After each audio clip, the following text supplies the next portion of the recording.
Hello, evening, thank Nigel. you very much indeed. We've got you.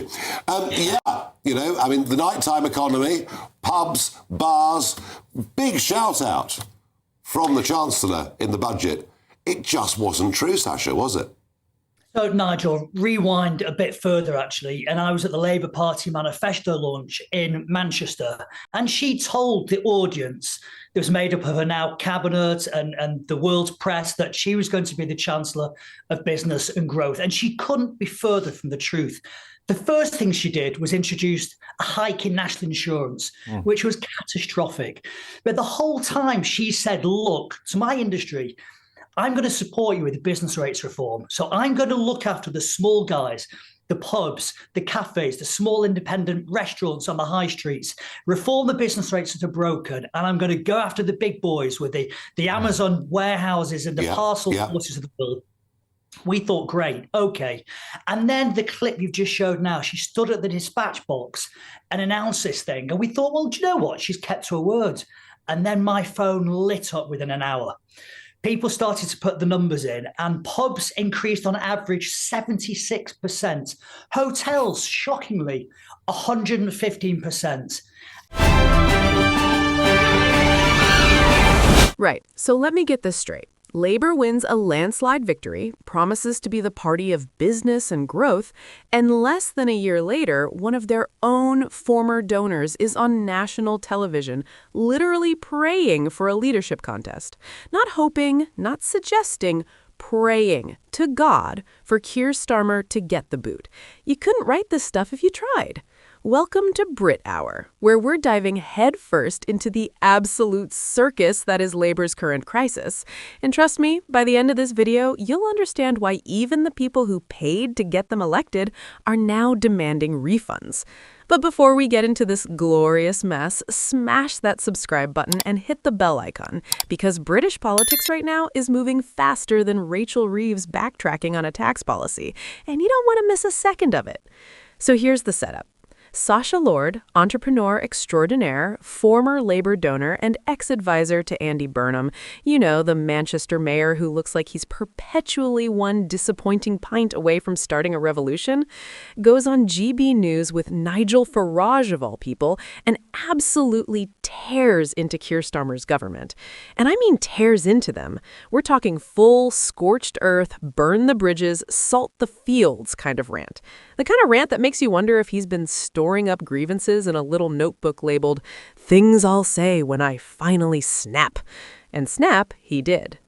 Now, let's talk about Rachel Reeves, shall we?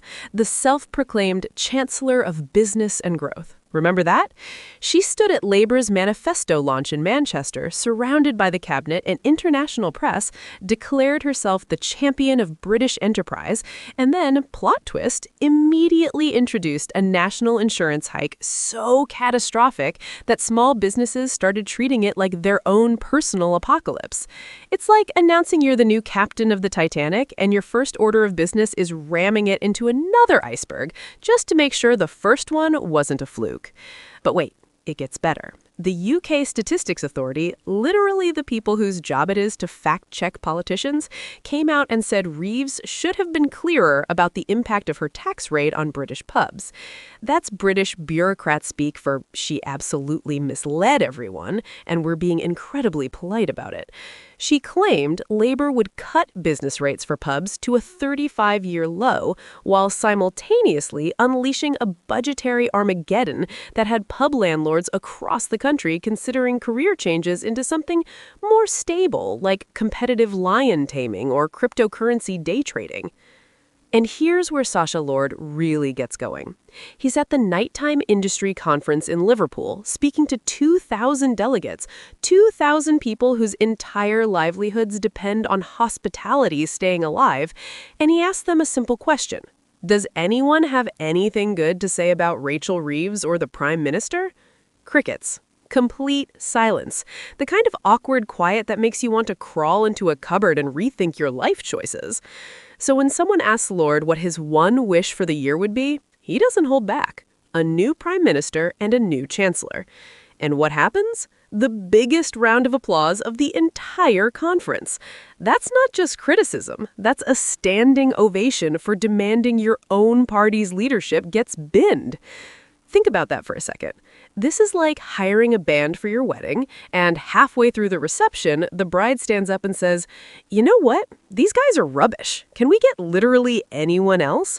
Except instead of a wedding, it's the British government, and instead of a bad covers band, it's the people running the entire country.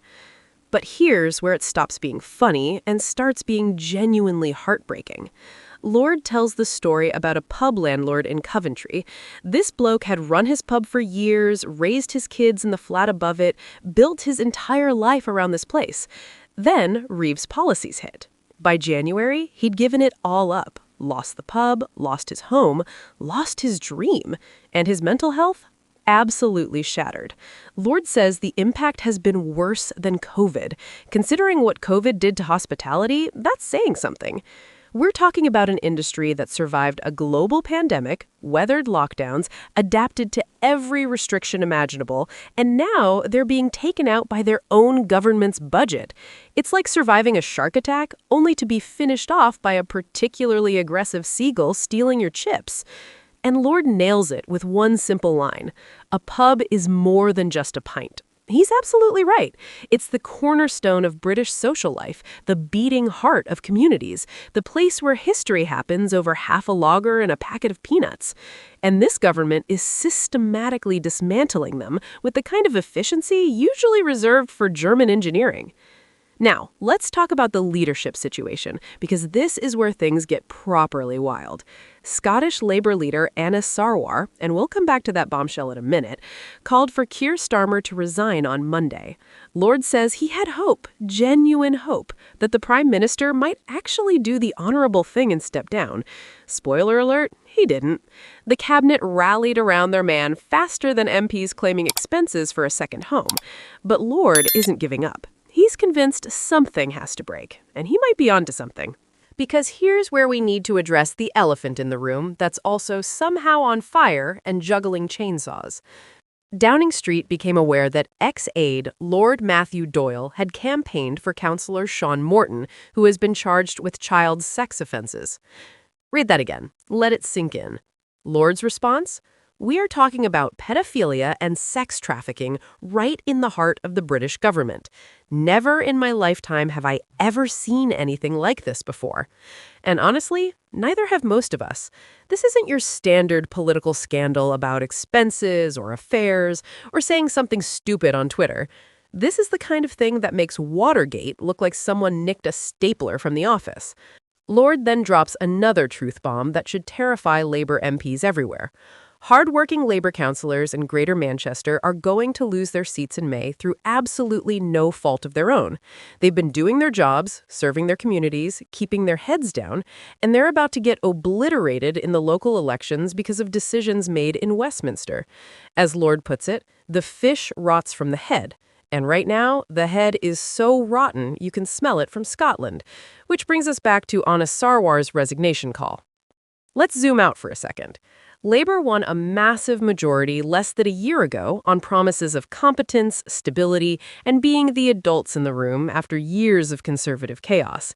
They were supposed to be different, better, more trustworthy. Instead, they've managed to alienate their own donors, decimate entire industries with disastrous policies, backtrack on promises faster than you can say manifesto commitment, and now face calls for leadership elections from within their own ranks. It's like watching someone who's just passed their driving test immediately crash into the driving school building while their instructor is still in the car. And here's the delicious irony that I simply cannot ignore. Sacha Lord is sitting across from Nigel Farage on GB News delivering this rant. Nigel Farage, the man who spent decades being Labour's political nemesis. And Lord's not just criticizing, he's basically admitting that Reform UK is going to hoover up Labour seats in May. He actually says it out loud. The likelihood is to your party, Nigel. Can you imagine being a Labour strategist and watching one of your former donors tell Nigel Farage that his party is about to clean up in your heartlands because your leadership is so catastrophically incompetent? That's not political commentary. That's a eulogy. The thing about all of this is the pattern. It's not just one mistake or one bad policy. It's a relentless parade of announcements, backlash, and U-turns.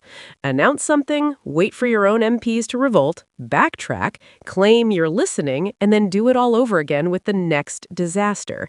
It's governance by trial and error, except they keep making the same errors and learning absolutely nothing from them. Rachel Reeves backtracks on pub business rates after the damage is done. The government announces things, gets savaged by the Statistics Authority, and then clarifies what they actually meant after everyone's already panicked. It's like they're speed running how to lose public confidence. So where does this leave us? Well, according to Lord, he's praying for a leadership contest after the May elections, and given everything we've just talked about, the donor revolt, the policy disasters, the scandals, the impending electoral bloodbath in local elections, you have to wonder if he might actually get his wish. The problem for Labour is this. Who on earth would want to take over this mess? It's like being offered the captaincy of the Titanic after it's already underwater. Sure, it's technically a promotion, but what exactly are you supposed to do with it? Andy Burnham's name keeps floating around as a potential alternative, which makes sense given his former advisor is the one leading the charge against Starmer. But a leadership election would be an admission that Labour's landslide victory has turned into a complete disaster in record time. And let's be honest, that's exactly what it looks like from the outside. When your own former donors are on television demanding you resign, when pub landlords are losing everything because of your policies, when scandals are piling up faster than empty pint glasses at closing time, something has fundamentally broken. The fish rots from the head, as Lord says, and right now, Labour's head is looking pretty rotten indeed.